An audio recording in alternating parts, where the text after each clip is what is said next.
Most business decisions aren't hard because of finances, strategy, or competition. They're hard because they force us to confront the things we have to sacrifice.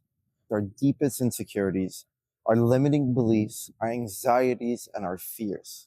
What if I told you that the best way to make decisions lays in what humans have been doing forever, which is the words of ancient philosophers, the actions of war strategists, and even game theory? These are the things that the best founders I work with and the experts use to make their own decisions about life or about business. Every decision comes with uncertainty. We have the risk of failure. More research, sure, it can help. But after a certain point, we have to face the music. There is going to be risk. Recessions, wars, black swan events, the tariffs, even the best plans in the world. You can think of every contingency, but something can happen that you never planned for. So instead of getting stuck in this analysis paralysis, what if I told you you can feel confident?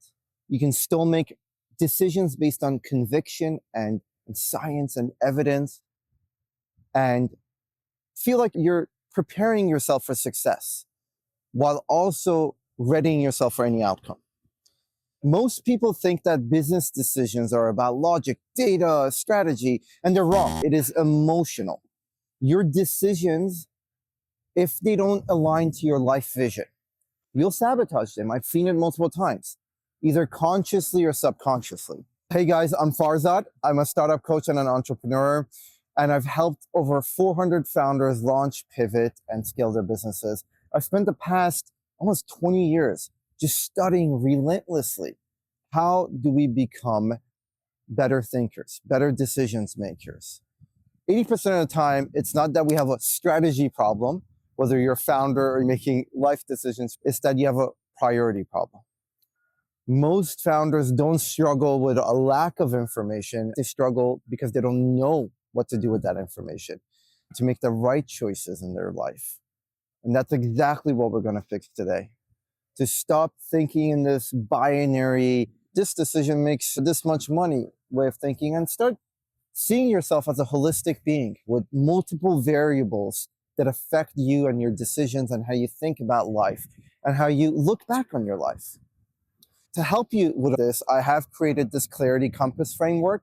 It's something that I use with my founders. It's a worksheet that walks you through this process step by step. So grab it in the links below and work through it as we talk about this. I was working with a client of mine. Let's call him David. He has a wonderful 7-figure agency. He's been working on it for over a decade, but he's miserable. And he's debating whether to sell the company, to take VC money, to pivot to product-based business, to maybe even have someone else take over the business. Like the classic CEOs I work with, he has these spreadsheets and models, but he still feels paralyzed. He still doesn't know, what do I do? His mistake is that he is trying to make a decision based on facts. And it's in these situations that we walk through this clarity compass. What kind of life does he want to have? How much time does he want to spend with his wife and kids? How much does he want to do work that puts him in flow and he enjoys versus work that is sacrificing his happiness while he's doing it? How much does he want to enjoy now versus the future? How much does he think about his future self and how his life will be versus how he is today? This decision-making framework that helps everyone I've worked with make hard decisions based on what actually matters to them, not what they think should matter, not what they've been told should matter, but what actually matters, so that when the reality of the decisions they make face them, they can persevere because this is what they want. Simon Sinek, you've probably seen his TED Talk. He has this amazing book. It's called Start With Why. And in it, he says that every great leader and company operates from a deep sense of purpose. They operate from a why. And that why is the northern star that enables everyone in the company to be resilient, to weather the strongest storms, but also to know where they're going. This same thing applies with every decision we make in life, especially business decisions. If we don't know our why, then you're going to make a choice where you're chasing someone else's dream. whether it's your parent or what some hustle bro culture says on TikTok or what you feel society expects from you. But here's the question that stops a lot of people. How do I know my why? How do I make decisions that I'm not going to regret in the future? What if the version of me today is making decisions that a version of me tomorrow is going to regret or not be happy with? And here's the truth, guys, that I want you to have. Your values are going to change over time. None of us stay the same. The science shows us that. If you look up the big 5 personality traits over time, just Google it, you'll see people change as they age naturally. Our desires change, and you will too. You don't want to screw the person that you are today, and you want to make great decisions that are going to stand the test of time. Here's an exercise that can help you figure that out. It's called the 10-year rule, inspired by Jeff Bezos' regret minimization framework.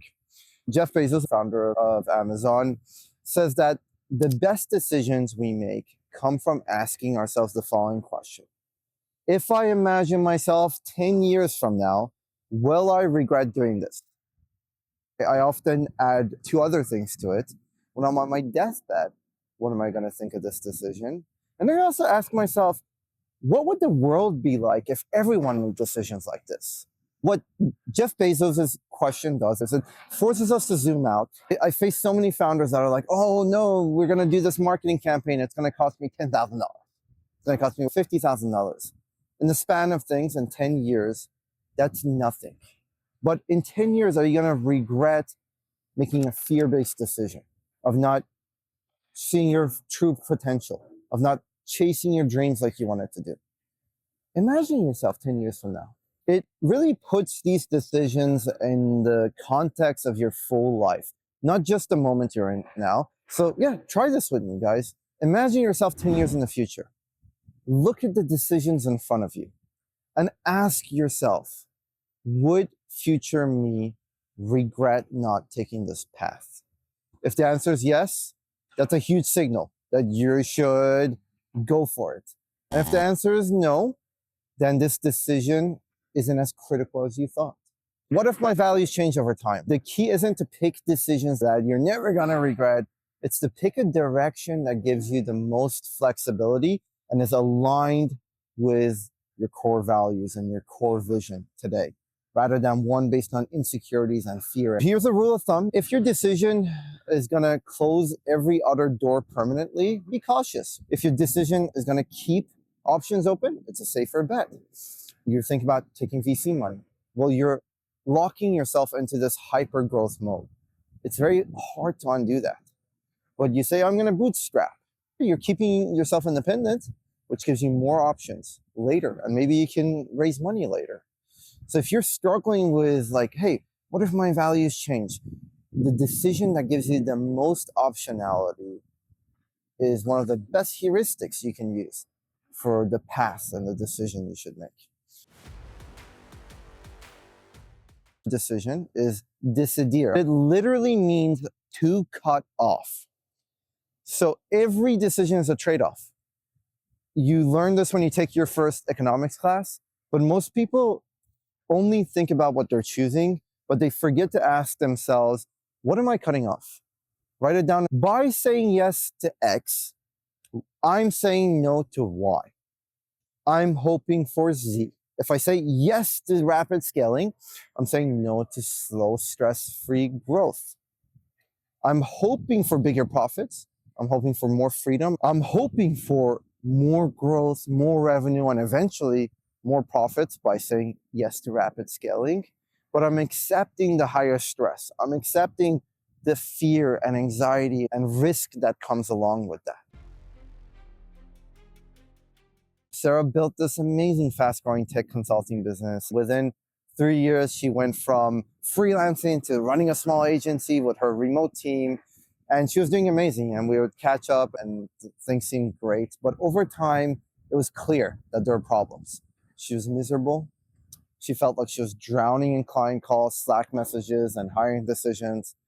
She felt like she had to be on LinkedIn all the time, making videos, being on TikTok. She didn't like any of that. And she didn't have time for deep work. She felt like her creativity was dying because she just had to keep doing activities that brought leads in. One night after working 14 hours, she sat down and really asked herself, is this what I really want? And that's when her and I did this exercise where she wrote down by saying, hey, if I say yes to scaling my agency, I am saying no to having time for my own creative projects. I am saying no to finding a partner, which is something she wanted to do. But I'm hoping for financial security in the future. I'm hoping for status and money. And I'm willing to sacrifice my autonomy because she's giving up her time to all her work. But then she's hoping for a balanced life. She's hoping to be happier now rather than happier in the future, to have less risk, to have less stress and less unhappiness. But she recognized that this is going to mean less money, probably, right? Money in the future, at least. It's when we do exercises like this that it hit her that she had been optimizing for revenue when what she really wanted. Why did she want money? It was to be free. And freedom for her means creative freedom and the prospect of starting a family, of being a good mother. It wasn't about the money. The money was a way to achieve these things. But by being in this robotic way that we all fall into, she had lost sight of that. She made a really bold decision, and that was to fire her clients, fire employees, and move towards a productized service. Was it scary? Absolutely. But was it the right call for her at that moment? 100%. Because she would have looked 10 years from now and said, God damn it, I had the opportunity to live a happier life in my early 30s, and I gave up on that. The cool thing about all of this was that when we met, maybe 6 months later, it turned out she was almost making the same amount of money, but working way less hours. If you're doing this exercise right now with me as we're talking, you're probably seeing something surprising. Making a decision isn't about choosing something, it's about accepting the consequences of that decision, accepting what we're giving up, coming to terms with the loss of that. And this is where most people get lost. They want to make a decision and have zero consequences, have that decision be just the perfect thing, but that's just not reality. We can't launch the rocket right now and make the risk of it blowing up zero. There's always a risk. You can't have it both ways. And this is what makes decisions so hard. It's that people don't have a way of identifying how to accept what they're giving up. This really gets me to step 3 of how to make these difficult decisions, which I call the biopsychosocial check. The concept comes from medicine, psychology, and behavioral economics. It is used in clinical therapy, but it's also used in high performance coaching and even military decision making. It's the exact same framework I use with my clients. It's 3 steps. We say biology. Will this decision negatively impact my sleep, my stress, my health, right? And what's the cycle? Does this decision align with my values? Will it create imposter syndrome, anxiety, depression, constant doubt? Do I have the mental frameworks to set myself up for success? Is this decision going to isolate me from my support network, from my family, from my friends? We know connection is everything. Connections inspire us and give us the ability to perform in our lives. Do that biopsychosocial test. Is this going to be a decision that is going to set you up for success? Because if you're going to lose sleep, if you're going to have anxiety, if your kids or your wife or your friends are all going to hate you, it is not going to lead to success. Everyone fails when they don't have one aspect of this triangle. These are the foundations on which every human stands. And when these foundations are weak, you will burn out and you will fall. But sacrificing your health, your mental state, your loved ones, your relationships for long periods of time is a ticking time bomb, and you are going to burn out and go crazy. So the key question you got to ask yourself is, if I make this decision, will I still be able to execute at a high level without hating my life? And remember, executing at a high level means all the parts inside those 3 foundations are healthy. They're not a 1 out of 5, they're at least a 3 out of 5. Let's get into step 4. It's the ancient Stoic method, and it's called negative visualization. So many of us are brainwashed with this positive visualization propaganda, but the people of the past knew about negative visualization. Now we know the science of how effective it is to do negative visualization. If we want to make good decisions in life, we need to face the worst case scenario head on and be at ease with it and be resigned to the idea of it happening.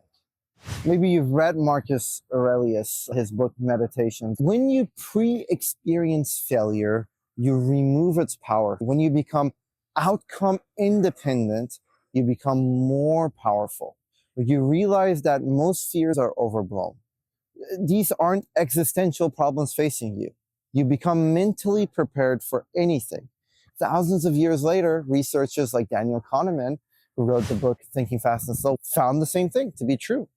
Studies he and other people did show that when people vividly imagine these failures, these worst case scenarios, they actually become less anxious.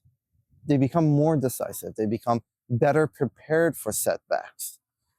It goes against everything we were taught as kids, always telling us to be positive and look at the positive side of things. And then, of course, our generations are some of the most miserable, anxious, and depressed. It just doesn't work.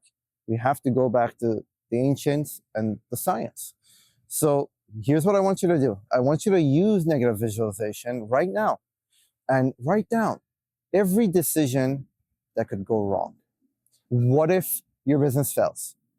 What if you regret your choices? What if things take longer than expected? Then ask yourself, could I survive this? Would I regret not trying? If the answer is yes, great, move forward with confidence. It's not like you're sending astronauts into space and they're going to blow up and die. You might lose thousands of dollars, but you're going to recover. But you might regret not taking that risk. If the answer is no, then adjust your strategy before you commit.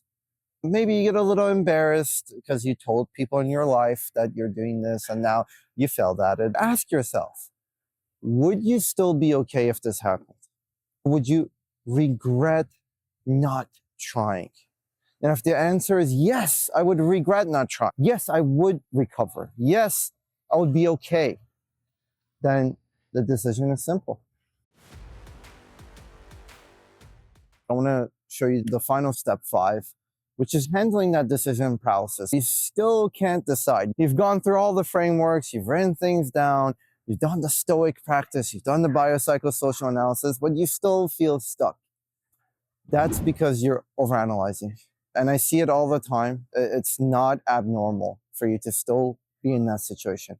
Apply the 70% rule. Colin Powell, who is a very famous general and Secretary of State under Bush, he would say, if you have at least 40% of the information, but less than 70%, you have enough to decide. If you wait for 100% certainty, you're going to be late. Think about some of the biggest decisions made in history, whether military, political, or business, were made with incomplete information. You don't need perfect certainty. You need action. Because the sooner you make decisions, the sooner you see how the world reacts, how you react, the more information you have to adjust your course. And the sooner, again, you're making people react to you rather than reacting to them, rather than letting the world set your path. You're setting you. And the lovely thing about this is that game theory plays this out as well. Maybe you've heard of the prisoner's dilemma.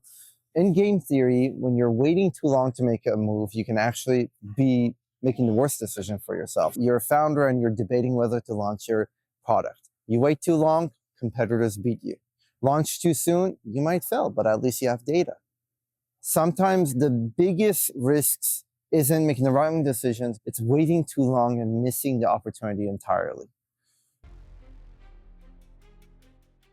You might be thinking, what if all my options suck?